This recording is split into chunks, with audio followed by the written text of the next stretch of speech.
ठाकुर जी अपने सब ग्वाल बालों के साथ में मंगल वन भोज कर रहे हैं। अनेक बार मैंने इस भाव का वर्णन किया है, परंतु वर्णन सुनकर के अगर आप अपने घर के लाला के संग ये लीला नहीं करते हो तो फिर कहीं ना कहीं चूक रहे हो। ठाकुर जी को चांदी के थाल में पवाओ, ठाकुर जी को सोने के थाल में पवाओ, पर कभी कभी ठाकुर जी को ऐसे पवाओ जैसे यहां वर्णन है। जैसे एक ही रोटी इतनी बड़ी बनाओ, रोटला जैसो बनाओ, कच्ची नहीं हो, खूब सुंदर हो। जहाँ पे नहीं बनानी आवे वो प्रयास भी ना करे, पतो चली ठाकुर जी के पेट में दर्द है वो नहीं। प्रेम सो हाथ की रोटी बनाओ और वही रोटी के ऊपर ही नेक सो साग, नेक सी चटनी, नेक सो दही, नेक सी मिर्चा, मिर्च भी ऐसी हो जो ज्यादा तीखी नहीं हो, और गुड़ पधरा दो। और ये ऐसा आप तब कर सके जैसे सावन को महीना आवेगो, नेक थोड़ी हरियाली सी बढ़ जाएगी। कभी अपने ठाकुर जी को ऐसे स्थान पे, घर के ऐसे स्थान पे विराजमान करो जहां से बाहर बदरिया दिख रहे हो, खूब सुंदर हरियाली दिख रही हो, फिर ठाकुर जी को ऐसी छाक कराओ, ठाकुर जी को बहुत सुख मिले। वन भोज करने में ठाकुर जी को बहुत सुख मिलता है। विविध विविध सामग्रियां अपने कुछ मित्र मंडली जैसी हैं, किसी को कहो तुम कढ़ी बना लाओ, किसी को कहो तुम ये साग बना लाओ, और सब मिट्टी के बर्तनों में ही लाओ और ठाकुर जी के सामने जाकर के सब बैठ जाओ। प्रेम से खूब सुंदर सुंदर पद सुनाओ, रसिया सुनाओ, ठाकुर जी को हंसाओ। हमने एक बार दंडवती परिक्रमा लगाई गिरिराज जी की, तो सामान्य रूप से गिरिराज जी की दंडवती करने में लोगों को ज्यादा से ज्यादा सप्ताह लगता है और बहुत ज्यादा तो 12 दिन लगते हैं, 10-12 दिन। पर हमको गिरिराज जी की परिक्रमा करने में 6 महीना लगे, दंडवती परिक्रमा। उसके पीछे कारण यह था कि 10 दिन एक बार दिए, फिर कथा करने चले गए और बहुत सारी कथाएं करके फिर आए। फिर इन्हीं दिनों में, होली के दिनों में, एकादशी के दिन ही मेरी परिक्रमा पूरी हुई थी। तो एक बाबा थे, 3 परिक्रमा रोज करते, परिक्रमा बाबा। वो हमको पिछली परिक्रमा में मिले, जब पहले शुरू करी तो बड़े प्रसन्न हुए। वाह भैया, देखो कैसो ब्रजवासी, अरे ये दंडवती करवे की तो हम लोगों ने जरूरत है जो बाहर से आए, आप तो ब्रजवासी, आप काहे को दंडवती कर रहे हो। मैंने बाबा बस ऐसे सुख है। रोज मिलते थे। अच्छा, हम दंडवती सुबह शाम करते थे, सुबह 5 बजे से 7:30-8 बजे तक, और शाम को 5 बजे से 7:30-8 बजे तक। बीच में तान दुपट्टा सोते थे। तो गिरिराज जी में ही रहते थे। तो बाबा बड़े प्रसन्न होते, भावुक हो जाते, बोले छोटो सो ब्रजवासी लाला ऐसी दंडवती दे रो है, मुझे तो देख के बड़ो हृदय भर आवे। मैंने की बाबा सब कृपा है। अब 10 दिन बाद हम अंतर्ध्यान हो गए, तो बाबा को लगी परिक्रमा हो गई पूरी। कथा वथा करके जब हम आए, 6 महीना बाद दोबारा दंडवती करी, सो बाबा ने फिर देखे। अब तो वो रोवे सो रोवे मुंह पकड़ के। मैंने की क्या कहा भयो बाबा, ऐसे कहीं को रहे हो। बंगाली बाबा थे, बोले हमने ऐसे भक्त नहीं देखे, हमने ऐसे भक्त। मैंने क्या हो गया, 6 महीना में दूसरी दंडवती कर रहे हो। मैंने की बाबा दूसरी नहीं, पहली चल रही है अभी। तो फिर बाबा बोले फिर भी तुम जैसो नहीं देखो, 6 महीना में कौन लगावे, अरे 10, 12, 15 दिन में हो जाती है। मैंने अरे बाबा 2 कारण हैं।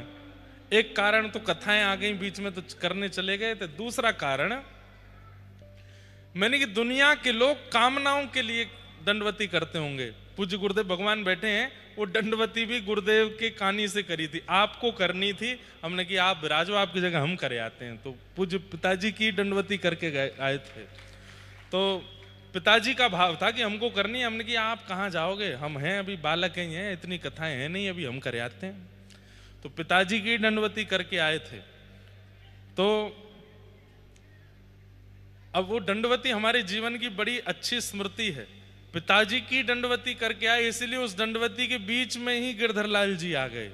वो जो 6 महीने का अंतराल था, उसी बीच में गिरधर लाल जी का आगमन हुआ। तो हमने बाबा से कही, मैंने बाबा पहली बात तो कथा थी, वहां चले गए। दूसरी बात दुनिया के लोग कामनाओं के लिए दंडवती करते होंगे, परिक्रमा करते होंगे, तो उन्हें जल्दी रहे कि हम पूरी करें ताकि हमारी कामना पूरी हो। हमारे मन में कोई कामना नहीं। हम तो जब थक जाएं, हार जाएं, तो गिरिराज जी की तरफ मुख करके बैठ जाएं, ना कोई भजन ना कोई कीर्तन, बढ़िया बढ़िया चुटकुल्ला गा करके, और गिरिराज बाबा को हंसा में कि गिरिराज बाबा पूरे दिन आप बैठे रहो, कोई दूध चढ़ावे, कोई 56 भोग चढ़ावे, लेकिन आपको हंसावे कौन है? कोई ना हंसावे। तो हम सबरे सखा मिलकर के रोज गिरिराज बाबा को हंसायो करते, और एक छोटी सी ढप ले लेते, वह ढप को बजाते, खूब उछल उछल के नाचते। वो दिन आज भी इतने याद आते हैं उस समय का। गिरिराज बाबा को इतना, मतलब हमें तो विश्वास हो गया था गिरिराज जी बहुत सुखी हैं। तो मैंने कि बाबा, घर में आए हुए मेहमान ते जब मन लग जाए ना, तो हम रोज यूं कहें आज मत जाओ, आज भी मत जाओ, अगले दिन फिर कहें कल चले जाना, फिर परसों कहें फिर कल चले जाना। मैंने कि बाबा, जिनकी दंडवती जल्दी पूरी हो जाए, गिरिराज बाबा यूं कहें जल्दी जा, जल्दी कर कर आके निकल। और मेरी 6 महीना तो चल रही है, रोज गिरिराज बाबा रोक ले, अरे तू रुक जा, कहाँ जाएगा, यहीं डट जा, यहीं बैठ जा। तो बाबा भावुक हो गए, बोले ब्रजवासी बंधु हो, बात बनानो तो कोई आपसे सीखे। मैंने कि बाबा बात बनानो, मैं लाल जी की यही तो गुण है जो ब्रजवासी में आयो है।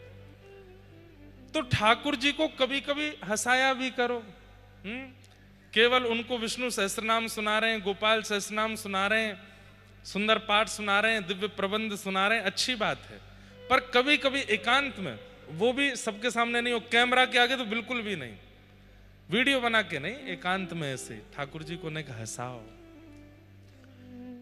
रसिक प्रीतम हित चित की बातें, श्री गिरधारी जिसु कहिए, तलहटी गोवर्धन की रहिए। हित चित्त की बातें श्री गिरधारी जी सो कहिए, तलहटी गोवर्धन की रहिए। हमारे पंडित श्री गया प्रसाद जी महाराज, वो सारी बातें ठाकुर जी से, गिरिराज बाबा से पूरे दिन बतियाते रहते, पूरे दिन बात करते रहते। और उसमें भी हम कष्ट में कितने हैं, हम पीड़ा में कितने हैं, ये वार्ता नहीं बताते ठाकुर जी को। हम प्रसन्न कितने हैं, हम आनंदित कितने हैं, हम उल्लसित कितने हैं, हम उत्साह में कितने हैं, ये बात बताते। तो यहां पर सब बालक ठाकुर जी को घेर करके, मधुमंगल सीदामा सब ठाकुर जी के संग हास्य विनोद कर रहे हैं, और किलकिल करके ठाकुर जी हंस रहे हैं। कभी कोई के मुख में कछु खवा रहे हैं, कभी कोई के हाथ से कछु खा रहे हैं। इस तरीके से ठाकुर जी आनंदित हो रहे हैं। स्वर्ग लोक से देवता देख करके कई देवता तो इन ब्रजवासियों के प्रति ईर्ष्या भाव रख रहे हैं कि भैया हम ये ब्रजवासी क्यों नहीं हैं, हम भी अगर ऐसे होते तो हम भी ठाकुर जी के पास जाते, हम भी जाके अपने हाथन से खिलाते। लेकिन ब्रह्मा जी को मोह हो गया, ब्रह्मा जी के चित्त में संशय हो गया कि ये परमात्मा नहीं हो सकते। अगर ये परमात्मा है तो इन सब के हाथों से झूठा कूटा कैसे खा सकते हैं?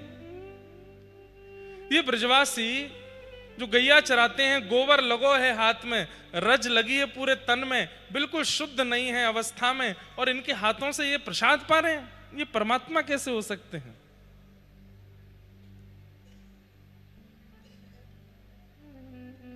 बस इसी संशय के कारण ब्रह्मा जी ने वो किया जो नहीं करना था, सब ग्वाल बालों का हरण कर लिया।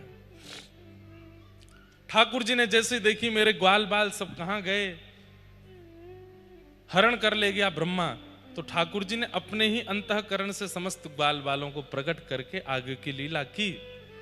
1 वर्ष बाद जब ब्रह्मा जी को संशय निवृत्त हुए, देखा कि वही ग्वाल बाल जो ब्रह्मलोक में वो नीचे विचरण कर रहे हैं, तो ठाकुर जी के चरणों में आकर के स्तुति गाते हुए, नौमिड्यते ब्रभपुषे टडिदंबराय गुंजावतं परिपेच्छल सन्मुखाय वन्यस्त्रजे कवलवेत्र विषाण वेणु लक्ष्मश्रिये मृदुपदे पशुपांकजाय। कभी अवसर मिले तो ब्रह्मा जी की स्तुति पर कथा हो, बहुत सुंदर है, सब लोग सावधानी से सुनिएगा।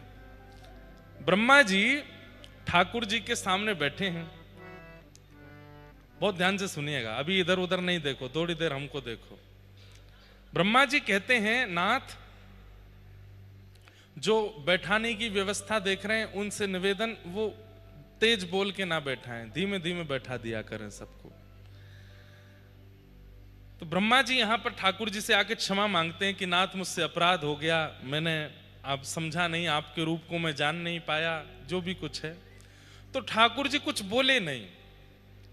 कई बार ऐसा होता है कि जैसे माता जी रूठ गई, पिताजी नाराज हैं, पत्नी रूठ गई या पति नाराज है या बच्चे रूठ गए, कोई भी अपना संबंधी अगर रुष्ट हो जाता है तो हम उसको जब मनाते हैं तो वो बात नहीं करता, लेकिन हम तभी विषयांतर कर देते हैं। विषयांतर कैसे करते हैं? पहले तो मना रहे थे, अरे ठीक है ऐसा हो गया, गलती हो गई पिताजी माताजी, अब नहीं करेंगे, वो नहीं बोलते कुछ भी, तभी हमने कुछ पूछ लिया विषयांतर करके। अच्छा आपको दिल्ली जाना था, वो कब जा रहे हो आप? तो कई बार विषयांतर करने पर, प्रश्न करने पर न बोलने वाला व्यक्ति बोल पड़ता, कल जाएंगे सुबह। अब जब इतना ही बोल रहे हो तो पूरी बात कर लो, ऐसा होता है ना। तो ब्रह्मा जी बहुत देर तक बोलते रहे ठाकुर जी से, तो ठाकुर जी कुछ नहीं बोले। इतने में ही ब्रह्मा जी ने विषयांतर करके एक प्रश्न कर लिया। खूब देर मनाते रहे, आपके चरण कमल ऐसे हैं, आप तो ऐसे हो, आप तो ऐसे हो। ठाकुर जी मुंह फुलाए बैठे हैं, कुछ नहीं बोले। इतने में ब्रह्मा जी बोले, उच्छेपणम गर्भगतस्य पादयोः किम कल्पते मातुरदोक्ष जागसे कस्मिन् स्तनास्तव्य पदर्श भूषितम तवास्ति कुक्षे कियदप्यनंततः। ब्रह्मा जी ने क्या पूछा? बोले नाथ एक बात बताइए, क्या गर्भ में जब बालक होता है, मां के गर्भ में जब बालक होता है और गर्भ का बालक जब गर्भ के अंदर थोड़ा बड़ा हो जाता है, अपने हाथ पैर चलाने लगता है, उससे मां को जो उदर में पीड़ा होती है, क्या उस पीड़ा से मां को कष्ट होता है? तो ठाकुर जी जो मुंह फुलाए बैठे थे, नेक ऐसे करके देखे ब्रह्मा जी की ओर। तो ठाकुर जी बोल पड़े, पीड़ा तो होती है लेकिन मां को प्रसन्नता भी होती है कि चलो गर्भ का बालक कुछ गतिविधि तो कर रहा है, गर्भ का बालक हाथ पैर तो चला रहा है, इसलिए वो मां पीड़ा में होती है लेकिन उस बालक पर क्रोधित नहीं होती। ब्रह्मा जी ने तुरंत पकड़े ठाकुर जी और बोले, नाथ ये संपूर्ण ब्रह्मांड आपके उदर में है, इसका मतलब इस ब्रह्मांड का प्रत्येक जीव आपके गर्भ का बालक है, उसी नाते से मैं ब्रह्मा भी आपके गर्भ का बालक हूं।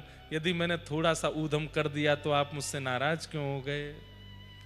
नाथ जब गर्भ के बालक की गतिविधि पर मां नाराज नहीं होती तो आप मुझसे नाराज क्यों हो गए? ठाकुर जी और नाराज हो गए वो तो रूठ गए। हम जानते हैं तुम चतुर्मुख वाले हो ना, इसीलिए तुम चतुरानन हो, तुम चतुर शिरोमणि हो, ये चतुराई मेरे सामने मत करो, तुमने बहुत क्रोधित किया हमको। उसके बाद फिर से ब्रह्मा जी ने फिर स्तुति गाई, मान जाइए ठाकुर जी, नहीं माने। तब ब्रह्मा जी ने फिर से विषयांतर कर दिया, और अब की बार तो ऐसा विषयांतर किया कि ठाकुर जी ने उत्तर ही नहीं दिया। अब की बार क्या बोले? बोले नाथ एक संशय मेरे मन में, आप मुझसे बात मत करिए, पर एक संशय मेरे मन में, उसका समाधान करिए। बहुत दिन बाद ये विषय में बोल पा रहा हूं, पिताजी बैठे इसलिए बोल रहा हूं, नहीं तो जल्दी जल्दी में निकल जाते हैं। तो क्या प्रश्न किया ब्रह्मा जी ने? शेतो विश्व फलात् फलम त्वदर्परम कुत्र पयन् मुयन्ति स्वदेशादिव पूतनापि सकुला त्वामेव देवा पिता। ब्रह्मा जी क्या कह रहे हैं ठाकुर जी से? हे नाथ, हम सब देवताओं ने एक दृश्य देखा था। बोले क्या? पूतना अपने पयोधर में विष लगा करके आई थी, और आपको जैसे ही उसने अपना पयोधर पान कराया तो अहो वकीयम स्तनकाल कूटम जिघांक्षयापा यदप्य साध्वी लेभे गतिम धा त्रुचिताम ततोन्यम कंबा दयालुम शरणम ब्रजेम। इधर देखो, इधर देखो, यहां देखो, ध्यान से सुनो क्या कह रहे हैं ब्रह्मा जी। बोले पयोधर पान कराने वाली पूतना को आपने तुरंत वो गति प्रदान की जो यशोदा मैया को मिलनी चाहिए थी, जो भगवान की मां के लिए स्थिति थी वैकुंठ में, वो आपने पूतना को प्रदान कर दी। ठाकुर जी बोले हाँ, तो इसमें क्या पूछ रहे हो? तो ब्रह्मा जी पूछने लगे, बोले नाथ नेक देर भैया हल्ला मत करो, इधर देख लो, सब लोग देखो। ब्रह्मा जी क्या पूछ रहे हैं? आपने पयोधर पान कराने वाली पूतना को यशोदा मैया की गति प्रदान कर दी, तो नाथ मैं ये पूछना चाहता हूं, इतने दिन मैंने ग्वाल बाल बछड़ा बछियाओं का हरण कर लिया था, तो आप ही बछड़ा बन गए थे, बछिया बन गए थे, ग्वाल बाल बन गए थे। अब इतने रूपों में आपने कितनी गोपी और कितनी गैयान के पयोधर पान किए हैं, अब इनको कौन सी गति दोगे? क्योंकि वैकुंठ में भगवत मातृ गति तो एक ही है, और उसमें पहले ही पूतना बैठी है, ऊपर से अभी देव की मैया भी वहीं विराजने वाली हैं, फिर यशोदा मैया भी हैं, और अभी इस लीला में तो आपने इतनी सारी गोपी, क्योंकि सबके बालक आप बन गए, और इतने सारे बछड़ा बछिया तो सब गैयाओं के बालक भी आप बन गए, इतने पयोधर आपने पान किए, अब इन सबको कौन सी गति दोगे? ठाकुर जी ने तिरछी नजर से देखा और बिना उत्तर दिए वहां से चले गए। कोई इसका प्रत्युत्तर नहीं दिया, परंतु ये एक विचारणीय बात है। इसका उत्तर ना देने पर ठाकुर जी ने मानो एक संकेत किया हो कि तुम पूछ रहे हो, परंतु मैं जानता हूं कि सब गोपियां और सब गैया जो व्रजमंडल की हैं, जिनका वत्स मैं रहा हूं पिछले 1 साल से, इन सबको मैं स्थान दे चुका हूं। कहां? वैकुंठ में नहीं, वैकुंठपति नारायण यानी कि मैं अपने हृदय में इनको स्थान दे चुका हूं। ये सब मेरे हृदय में हृदय में विराजेंगे, ये सब मेरे हृदय के स्वामी हैं।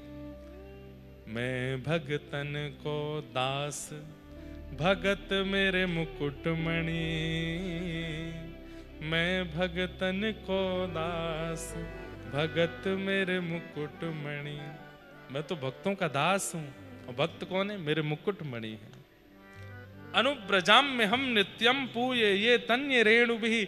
जैसे एक बचिया अपनी माँ के पीछे पीछे चलती है, उसकी रज में संती हुई, ऐसे ही मैं भी अपने भक्तों के पीछे पीछे डोलता हूं। ठाकुर जी तो इतना प्रेम करते हैं। पर ब्रह्मा जी ने खूब स्तुति गाई, लेकिन ठाकुर जी ने ब्रह्मा जी की ओर नहीं देखा। क्यों? क्योंकि ब्रह्मा ने जो किया उससे ब्रजवासी ठाकुर जी से दूर हो गए, ग्वाल बाल दूर हो गए। इसलिए भैया कभी भी याद रखिए कि ठाकुर जी आपसे ना रूठें, और ठाकुर जी को रुष्ट करने का एक ही उपाय है। ठाकुर जी एक ही कारण से रूठते हैं, बोले क्या? उनके चरणों में लगे हुए किसी परम वैष्णव भक्त को आपने अगर किसी क्रिया से ठाकुर जी से दूर कर दिया, तो ठाकुर जी नाराज हो जाएंगे। जाके संग कुमति उपजत है, पड़त भजन में भंग। हमको तो चाहिए उसका त्याग करें जिसकी वजह से भजन में भंग पड़ रहा है, पर जो भजन में भंग डालता है उससे ठाकुर जी नाराज हो जाते हैं। अरे वो मेरी सेवा करता है, मेरी आराधना करता है, मेरी कथा सुनता है, और तुम उसको रोकते हो, तुम उसको उसकी सेवा में उसके भाव में व्यवधान बनते हो। ठाकुर जी को व्यवधान करने वाला प्रिय नहीं लगता। इसलिए भैया कोई दोष बन जाए, अपराध बन जाए, सब में क्षमा ही है, पर कभी किसी वैष्णव के भाव पर दोष बुद्धि और किसी वैष्णव की भक्ति में वाधक मत बनिएगा, नहीं तो उसका अपराध इतना बड़ा होगा कि आप विचार नहीं कर पाओगे। सदा वैष्णव भक्तों से राजी रहो। ठाकुर जी ब्रह्मा भी हो तो राजी नहीं होंगे। ब्रह्मा से नाराज होकर के ठाकुर जी वहां से चले गए। आगे भगवान की लीलाएं चल रही हैं। ठाकुर जी धीरे धीरे अब 6 वर्ष से ऊपर की अवस्था में जाने लगे, जिसको पौगंड अवस्था कहते हैं। अब धीरे धीरे ठाकुर जी ऐसी लीलाएं करने लगे कि उन लीलाओं को देखकर के गोपियों का चित्त ठाकुर जी में लगने लगा। और उसमें सबसे विशिष्ट लीला है ठाकुर जी की गौचारण लीला। मैं आपसे निवेदन करूं बंधुओं, गोपी गीत की भावना, गिरिराज धारण की भावना, इन सब जो विषय हैं रास पंचाध्याय आदि, इन सब की जो भूमिका है वो तो गौचारण से ही बनी है। ठाकुर जी जो गौचारण करने के लिए जाते हैं उस समय का जो दृश्य है उसके लिए गोपियां वेणुगीत में कहती हैं। अभी जटेरी धाम में वेणुगीत विषय पर थोड़ी चर्चा हुई थी। अक्षणवतां फलमिदं न परम विदाम सख्य प्रसूननुविवेशयतोर्वयस्यै वक्त्रं व्रजे ससुतयोरनुवेणुजुष्टं यैर्वा निपीतमनुरक्त कटाक्षमोक्षम्। गोपियां मानो मुझसे और आपसे हाथ जोड़ के एक बात का निवेदन कर रही हैं। क्या? अरे भैया, यदि तुम्हें नेत्र मिले हैं और तुम आंखों से देख सकते हो तो ऐसे कोई कर्म करो कि इन नेत्रों को पाने का साफल्य तुम्हें प्राप्त हो और इन नेत्रों से तुम कभी गौचारण करते हुए श्याम सुंदर को देख लो। बस तुमने दुनिया देख ली, तुमने विदेश देख लिया, तुमने विश्व देख लिया, लेकिन कभी इन नेत्रों से यदि गौचारण करते हुए नंद नंदन के कटाक्ष नेत्रों को नहीं देखा तो नेत्र पाकर के तुमने कुछ नहीं देखा। गोपियां कहती हैं आज से अपना भजन, साधन, नियम सब एक चीज के सिद्धांत के लिए करो, एक ही फल मांगो सबसे। क्या? कि हमारे नेत्रों को एक बार श्याम सुंदर दिख जाए बस। राधिका किशोरी संग रमण तुम्हारा मुझको दिखा दो कभी ऐसा न। भैया देखो, आपको संतुष्टि हो रही होगी कि आपने दीक्षा ले ली, आप वृंदावन आते हो, आप होली उत्सव में आते हो, आप गिरधर लाल जी के ब्याहुला में आते हो, आप जगन्नाथपुरी आते हो, अगली साल चित्रकूट आओगे, आपको संतुष्टि हो जाती होगी। पर मुझे संतुष्टि नहीं होती। 365 दिन कथा करते हैं हम साल में, पर मन में कभी कभी सत्य बता रहे हैं। परिवार के लोग भी सब यहां बैठे हैं, माताजी पिताजी भी बैठे हैं। कभी कभी मन में आता है कि नाथ इतना गा रहे हैं, इतना भज रहे हैं, इतना बोल रहे हैं, हमें पता है इतना कोई बहुत ज्यादा नहीं कर रहे हैं, पर फिर भी इसका फल कुछ तो दीजिए कि एक बार तो दिख जाइए नेत्रों के सामने कुछ लीला करते हुए। फिर मन में भाव भी आता है गिरधर लाल जी रूठे से दिखते हैं, मैं तो भगवान ना लगूं, यूं कह रहे हो कि मुझे दिख जाओ, मैं हूं तो सही तेरे संग। तो मन में फिर भाव आता है तो ये भुजा एक बार नीचे करके दिखाओ, एक बार न चल के दिखाओ, एक बार न बैठ के दिखाओ। भैया आपको संतुष्टि हो रही होगी पर मुझे मोह ना है रही। अंतिम समय जब भी आवे उससे पहले पहले एक बार तो प्रत्यक्ष देखना है, एक बार प्रत्यक्ष कुछ सुनना है। और बस उन्हीं इसी संकल्प से सारी कथाएं हैं, इसी संकल्प से सारी भक्ति है, इसी संकल्प से सारे भजन है, इसी संकल्प से कीर्तन है, इसी संकल्प से कथा है और इसी संकल्प से जीवन है। एक बार देखना है बस। राधिका किशोरी संग रमण तुम्हारा मुझको दिखा दो कभी ऐसा नजारा। राधिका किशोरी संग रमण तुम्हारा मुझको दिखा दो कभी ऐसा। गिरधर लाल जी के ब्याहुला में कौन कौन आया था? हाथ ऊपर करो। और गिरधर लाल जी का ब्याहुला लाइव घर बैठ के किस किस ने देखा था? लगभग जितने हैं सब ने। हाँ, पहले दिन ढानिन लीला हुई थी गिरधर लाल जी के उत्सव में, तो जो ढाणिन बनकर के आए थे मंच पर, जो ढाणिन बनकर के आए थे मंच पर, उन्हीं की रचना है ये। उनकी रचना में अंतिम पंक्ति में रमन शब्द आता है। बहुत निष्किंचन है, ज्यादा किसी के सामने आते नहीं है, पर उनकी ऐसी ऐसी रचनाएं आज सबको याद है, लेकिन कोई नहीं जानता ये लिखी किसने। हमारे कृष्णदास भूटानी भैया वो गाते हैं उनके भाव, और भी हमारे दिव्यदास भैया वो भी गाते हैं, मैं भी गाता हूं, पर वो बरसाना में ही रहते हैं और हर बार राधाष्टमी के बाद ढाणिन बन के जाते हैं। उनके पद कौन कौन से पता है? चांद सा सलोना मुख लटे घूंघरारे हैं, ये उन्हीं का पद है। और कौन सा पद है? राधिका किशोरी संग रमण तुम्हारा, मुझको दिखा दो कभी ऐसा। और कौन सा पद है उनका? चाल टेढ़ी पाग टेढ़ी सिधरे, वाम मोती लटकन, डोले ब्रज कुंजों में झुमके राधा रमन।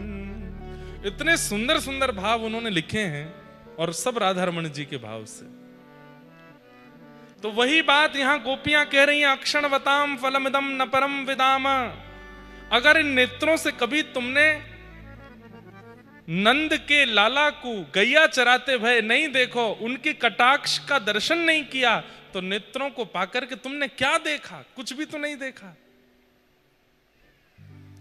फिर चाहे मैं मर जाऊं, फिर चाहे मैं मर जाऊं, फिर चाहे मैं मर जाऊं, फिर चाहे मैं मर जाऊं, बसा कर नैनन में, छिपा कर नैनन में, बसा कर नैनन में, छिपा कर नैनन में। ओ मनमोहन तुम्हें रिझाऊं,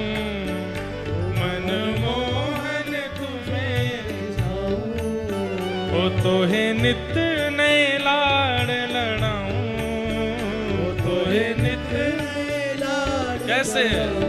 बसा कर नैनन में, छिपा कर नैनन में, बसा कर नैनन में, छुपा कर नैनन में। ओ रूप सुधा का पीऊं सामने बिठा के, नैनों की छैया में तुमको बिठा के, रूप सुधा का पीऊं सामने बिठा के, फूलों की छैया में तुमको लगा के, रूप सुधा का पीऊं सामने बिठा के, पलकों की छैया में तुमको बिठा के, रूप सुधा का पीऊं सामने बिठा के, पलकों की छैया में तुमको लगा के। ओ तेरे धीरे धीरे चरण दबाऊं, तेरे धीरे धीरे चरण दबाऊं, ओ तेरे धीरे धीरे चरण दबाऊं, तेरे धीरे धीरे चरण दबाऊं, बसा कर नैनन में, छिपा कर नैनन में, बसा कर नैनन में, छुपा कर नैनन में। ओ बसा कर नैनन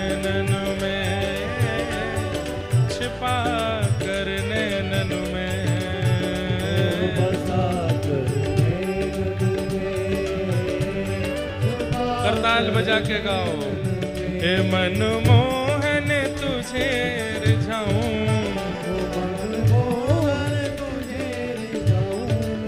हो तो है नित नए लाड़ लड़ाऊं, बसा कर नैनन में, छिपा कर नैनन में, बसा कर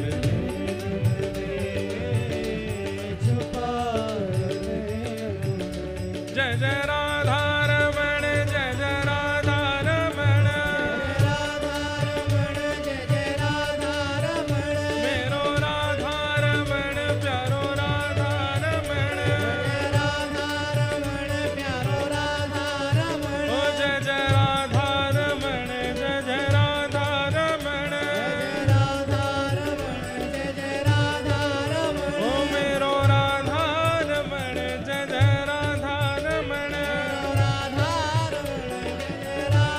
बसा कर नैनन में, छिपा कर नैनन में, बसा कर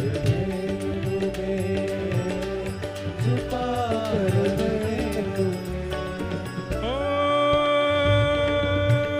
घुंघरू बनूं जो तेरी पायल का प्यारे, पल पल चूमा करूं चरण तुम्हारे,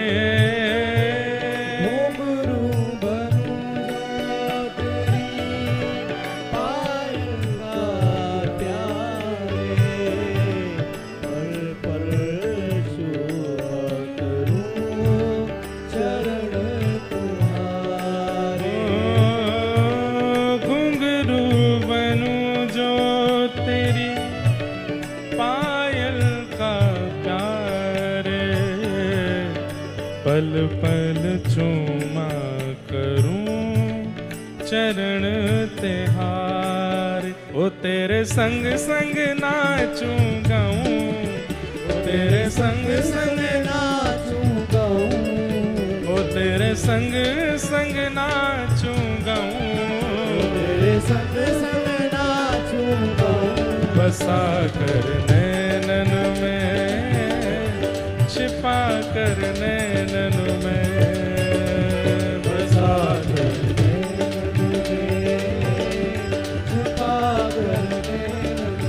ओ बसा कर नैनन में, छिपा कर नैनन में, बसा कर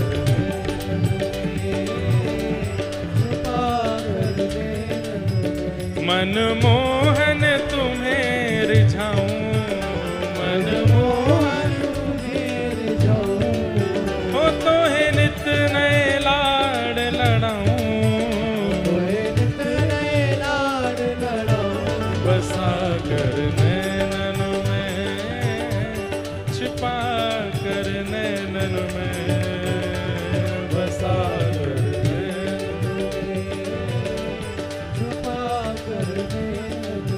ओ बसा कर नैनन में, छिपा कर नैनन में, बसा कर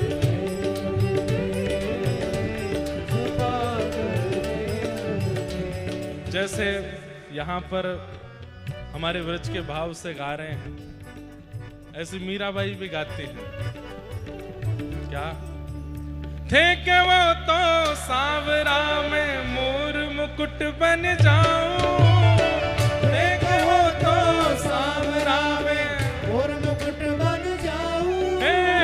थे के वो तो सांवरा में मोर मुकुट बन जाऊं,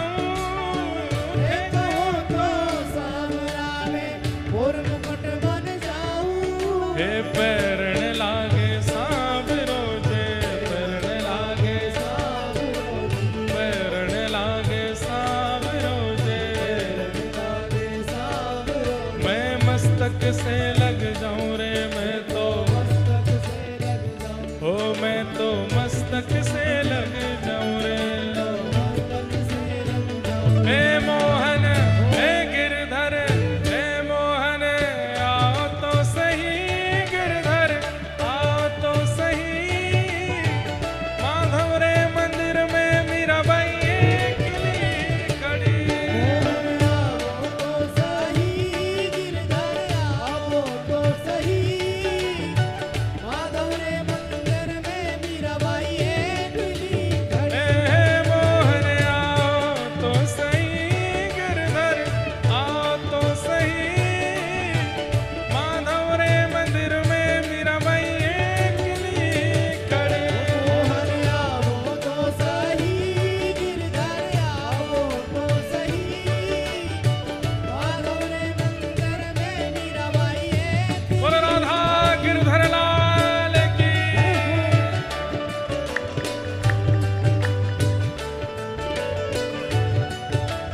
मीराबाई तो कह रही हैं कि मैं एकली खड़ी, हम सब कह रहे हैं कि हम वृंदावन में अभी तक कोरे खड़े हैं, ठाकुर जी कब रंग डारोगे अपनों।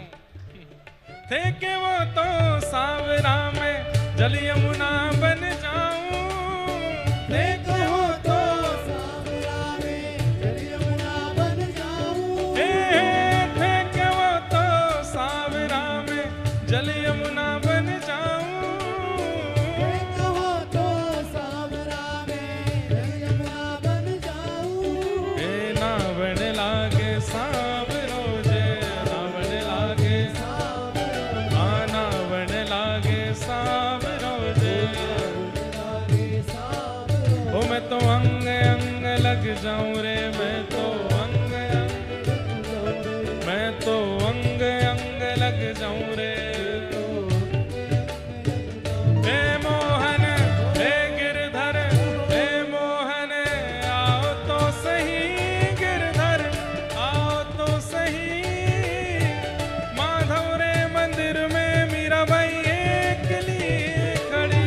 मोहन आओ तो सही, गिरधर आओ तो सही। माधव रे मंदिर में मीराबाई एकली खड़ी। मोहन आओ तो सही, गिरधर आओ तो सही। माधव रे मंदिर में मीराबाई एकली खड़ी। मोहन आओ तो सही, गिरधर आओ तो सही। माधव रे मंदिर में मीराबाई एकली खड़ी। हे के वो तो सावरा में पुष्पहार बन जाऊं, हे के वो तो सावरा में पुष्पहार बन जाऊं। हे थे के वो तो सावरा में पुष्पहार बन जाऊं, हे के वो तो सावरा में पुष्पहार बन जाऊं। हे पैरण लागे सावरो जे, पैरण लागे हाँ पैरण लागे सावरो जे। ओ मैं तो हिवड़ा से लग जाऊं रे, मैं तो हिवड़ा से लग जाऊं रे। हे मोहन हे गिरधर, हे मोहन हे गिरधर, हे मोहन हे गिरधर, हे मोहन हे गिरधर, हे मोहन आओ तो सही, गिरधर आओ तो सही। माधव रे मंदिर में मीराबाई एकली खड़ी।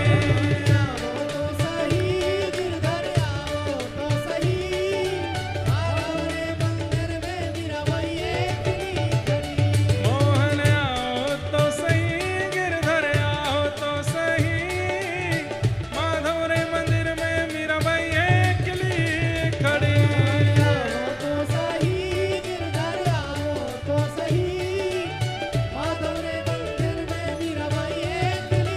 ओ मैं गिरधर की गिरधर मेरो, मैं गिरधर की गिरधर मेरो। हाँ मैं गिरधर की गिरधर मेरो, हे मैं गिरधर की गिरधर मेरो, हे मैं गिरधर की गिरधर मेरो, मैं गिरधर की गिरधर मेरो। हाँ मैं गिरधर की गिरधर मेरो, हे मैं गिरधर की गिरधर मेरो। जय जय श्री राम, जय जय श्री राम, जय जय श्री राम।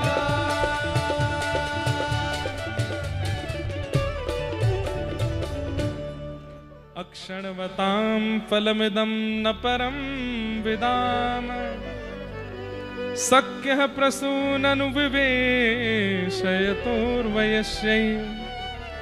वक्त्रं व्रजे ससुतयोरनुवेणुजुष्टं, यैर्वा निपीतमनुरक्तकटाक्षमोक्षम्। गोपियां कह रही हैं नेत्र तो मिले पर इन नेत्रों को कभी श्याम सुंदर नहीं दिखे, तो कितना बड़ा दुर्भाग्य है आपका। आज परम सौभाग्य है, हम आप सबके मध्य में पूज्य गुरुदेव भगवान भी विराजमान हैं और हमारे भागवत के शिक्षा गुरुदेव भी विराजमान हैं। परम पूजनीय परम वंदनीय श्री शिव प्रसाद उपाध्याय गुरु जी, जिन्होंने खूब परिश्रम किया हमारे ऊपर। आप कहते हैं कि भाई आप तो ठाकुर जी के सुपुत्र हैं, आप चाहते तो हमसे ना पढ़ के भी कथा कर लेते। बात आप जैसी कहें वैसी आप कह सकते हैं, पर हमें पता है कि जितना योगदान आपका इस दास के हृदय को भागवत में बनाने में है, वो निश्चित ही अतुलनीय है, उसकी कोई तुलना नहीं कर सकता है। हमें पता है, हमारे एक सखा हैं अनुज जी, उनको पता है कि श्री गुरुदेव भगवान ने कितना प्रेम से, कितना भाव से और कितना समय दे करके अध्ययन हमको कराया है। कितने दिनों तक तो हम अपने घर में ऊपर ही रहते थे, नीचे आते ही नहीं थे उतर के, केवल गुरुदेव भगवान और हम बैठे रहते थे। आपसे मैं इतने प्रश्न करता था, यदि किसी एक दो बार हम और भी कहीं पढ़े, वहाँ दूसरा तीसरा प्रश्न किया तो हमारी पिटाई हो गई थी, लेकिन गुरुदेव भगवान से हम जो भी पूछते थे सब बताते थे। अब गुरु जी पढ़ा रहे हैं कि भाई सक्टासुर नामक दैत्य आया, छोटे से गोपाल जी ने अपने पांव लंबे किए और बैलगाड़ी पलट गई। अब मैं तब कॉन्वेंट स्कूल से ही पढ़ के निकले थे। हमने गुरुजी ऐसे कैसे हो जाएगा, 3 महीना का बालक कैसे पाद प्रहार करके, तो इस पर तो विश्वास नहीं होता। तो हमारे गुरुदेव भगवान ने बहुत सुंदर समझाया, बोले देखो भागवत जी में आगे प्रवेश तब होगा जब ये विश्वास कर लोगे कि भाई ये ठाकुर जी हैं और केवल अपने प्रेमास्पद भक्तों के लिए बाल लीला कर रहे हैं। ये सर्व समर्थवान हैं, सर्व योग्यवान हैं, परंतु केवल प्रेमियों को प्रसन्नता सुख देने के लिए ऐसी लीला कर रहे हैं। और फिर एक उदाहरण दिया, कैसे, जैसे छोटा बालक, अब पिता दफ्तर से आता है शाम को और छोटा बालक पूरे दिन प्रतीक्षा करता है पिताजी कब आएंगे, मैं उनके साथ खेलूंगा। और शाम को जब पिताजी आते हैं तो आए तो दफ्तर से हैं, दफ्तर में सब उनको सलाम करते हैं, सब उनको वंदन करते हैं, वहां उनकी बड़ी पहुंच है। लेकिन घर आते ही जैसे अपने बालक को देखते हैं, तुरंत अपने जो जिस रूप को में है उसको भूल करके छोटे बालक बन जाते हैं। अरे चलो आज तो बालक के साथ हम कुश्ती करेंगे, अपने बालक से कहते हैं। अब छोटा सा बालक, उसके छोटे छोटे से हाथ, और छोटे से हाथ से अपने पिता को जैसे ही गुलचा मारता है तो पिता 3 कलामंडी खाता है। अरे गिर दिया, अरे इसमें तो इतनी पावर आ गई, इतनी शक्ति आ गई। तो बच्चा और करता, हाँ मैं पावरफुल हो गया। बोले ठीक वैसे ही ठाकुर जी वैकुंठ रूपी दफ्तर में रहते हैं, वहां 33 कोटि देवता उनको सलाम करते रहते हैं, वेद वेदांत सब उनकी जय जयकार करते रहते हैं। लेकिन जैसे ही वो ब्रज रूपी, ब्रजवासी रूपी बालकों के बीच में आते हैं, अपने भक्त रूपी बालकों के बीच में आते हैं, तो सर्व समर्थवान ठाकुर जी बिल्कुल उस पिता की तरह अभिनय करते हैं जैसे वो पिता अपने बालक के सामने करता है। वहां ठाकुर जी भूख के मारे रोते भी हैं। नाम कर्माबाई नहीं है, ठाकुर जी कह रहे हैं जल्दी कर्मा, जल्दी कर्मा, मंदिर खुलवे को समय है, इसलिए नाम पड़ गया कर्मा। अब ठाकुर जी को भूख लगती है क्या? नहीं लगती, लेकिन भक्तों के लिए भूख भी लग रही है। ठाकुर जी को प्यास लगती है क्या? नहीं, पर भक्तों के लिए प्यासे भी हैं। ठाकुर जी को माखन की बहुत ज्यादा रुचि है क्या? नहीं, पर गोपियों के चित्त को चुराना है घर में जाके, तो ये लीला कर रहे हैं। तो इसलिए इन लीलाओं को ऐसे समझना पड़ेगा, तब जाके हमारी बुद्धि में ये बात बैठी। तो ऐसे इतने उदाहरण दे दे करके, समझा करके, समय दे करके हमारे गुरुदेव ने